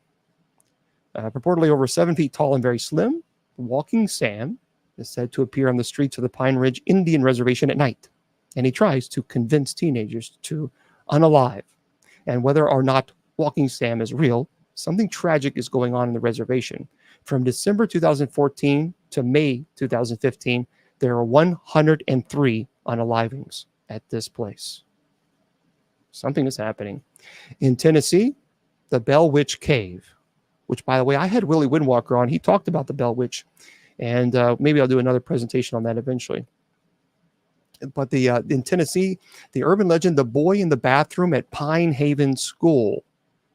The Pine Haven School, located in Jamestown, is an old, abandoned, and it's said to be haunted. A tragic story supposedly took place there where a boy was cornered by a group of bullies in the bathroom, shoved into a mirror, and unalived them. To avoid getting caught, obviously, the bullies decided to bury the body underneath the floorboards. And today, people say if you go inside the school, you can see the reflection of the boy if you look in the mirror. Don't look in the mirror. In Texas, Yorktown Memorial Hospital. There's a lot of crazy things have happened. It's very similar. You see dark shadows. But the Candy Lady in Texas. In the early 1900s, children in an unnamed rural town in Texas started going missing, and the residents blamed it on the Candy Lady. The story says that she would go around leaving candy on children's windows, and eventually she'd lure the kids out with notes attached, promising more candy. And the story picked up steam when a farmer allegedly found rotten teeth on his farm, and later found the body of a little boy with pockets stuffed of candy. While little is known about the origin of the story, some have speculated that the Candy Lady was real, and that her name was Clara Crane. Wow. In Utah, if you go to Utah, the Moon Lake is supposed to be very haunted.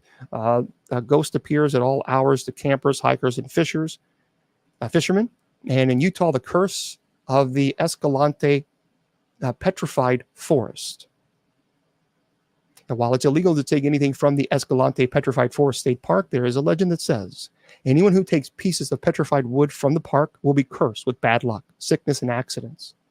And park manager Kendall Farnsworth stated in 2014 that he gets a dozen of packages every year containing a piece of wood from the park and an apology letter detailing the sinner's misfortune and saying, please put it back.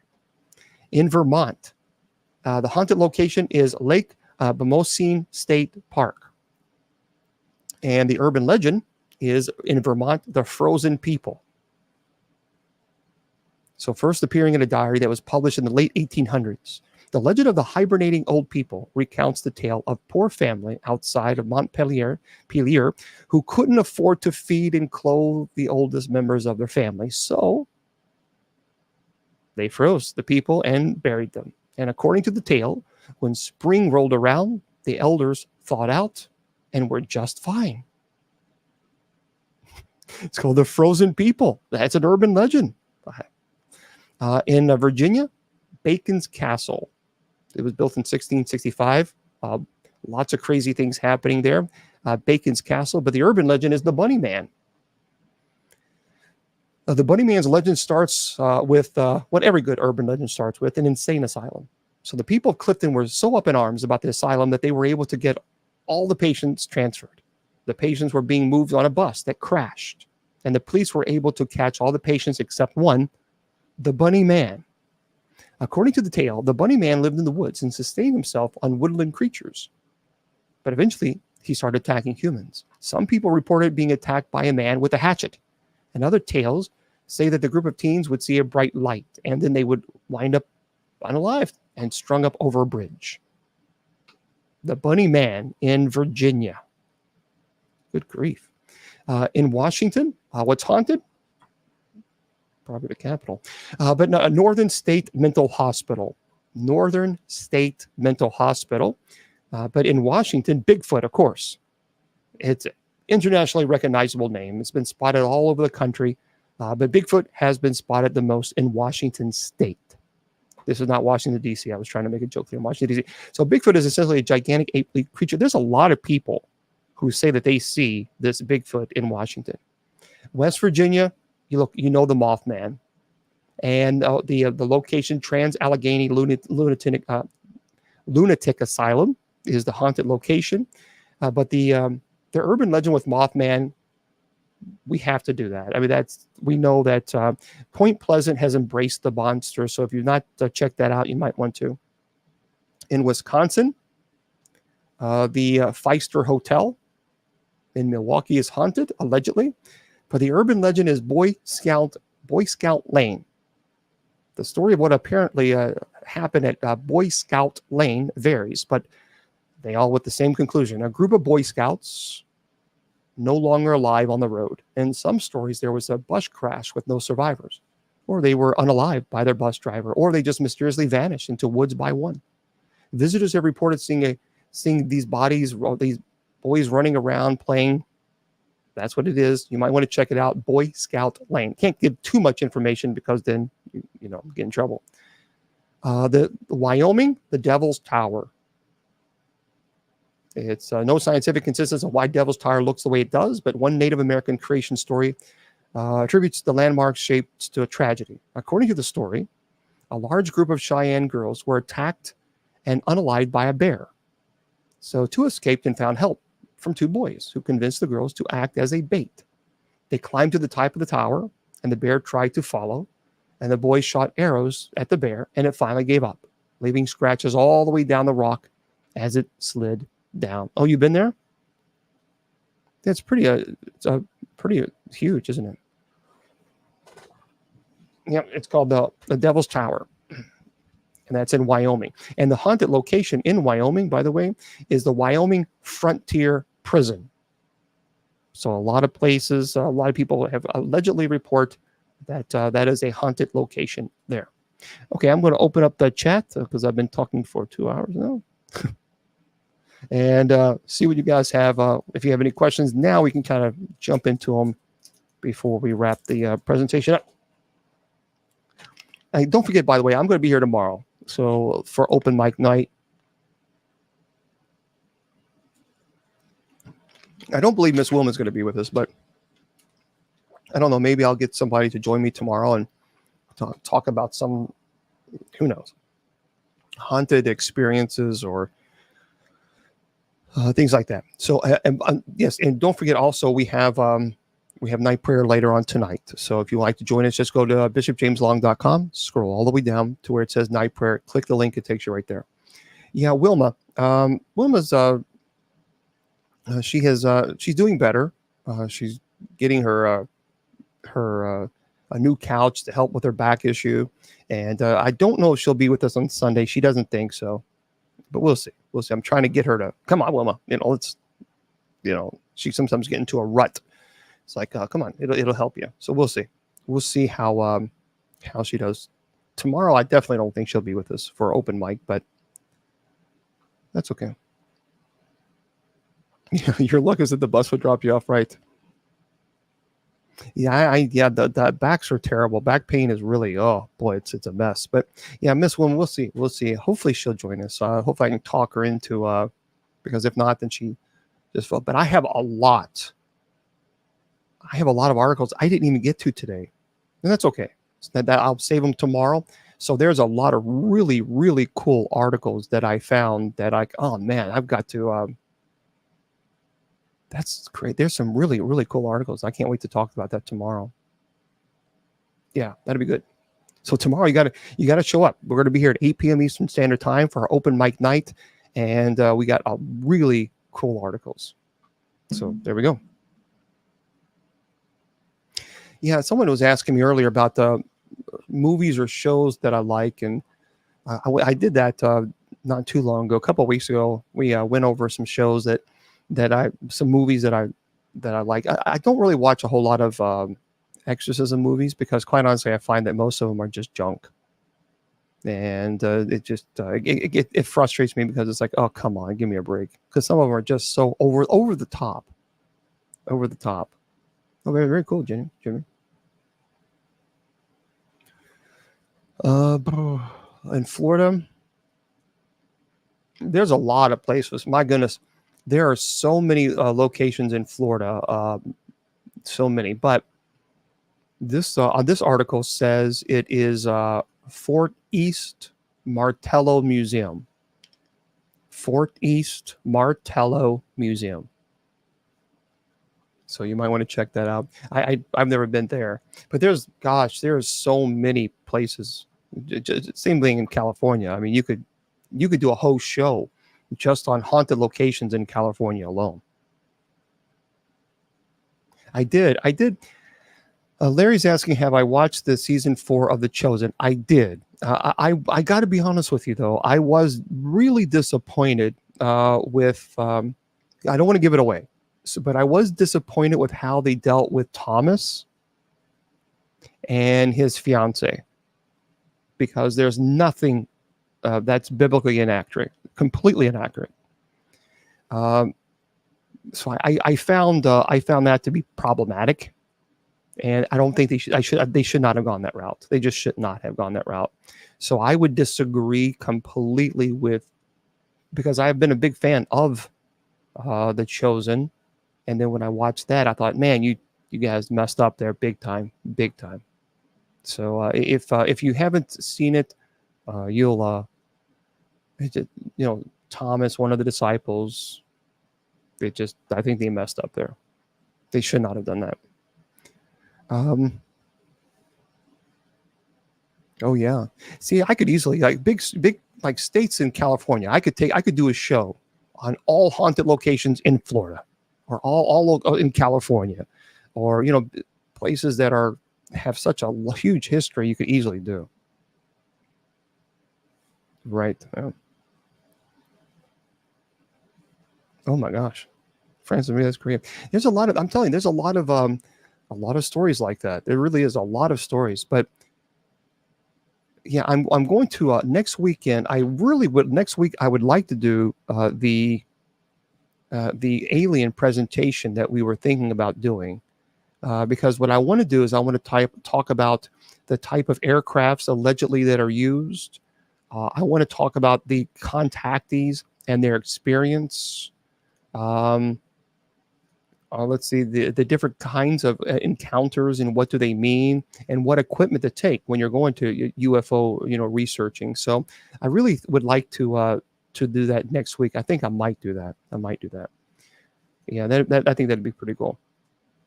Okay, for those of you on Facebook, YouTube, Twitter, KGRDB Radio, and Rumble, I'm going to log off to you guys in just 1 second. But for those of you on Spreaker, I'm going to say goodnight to you guys.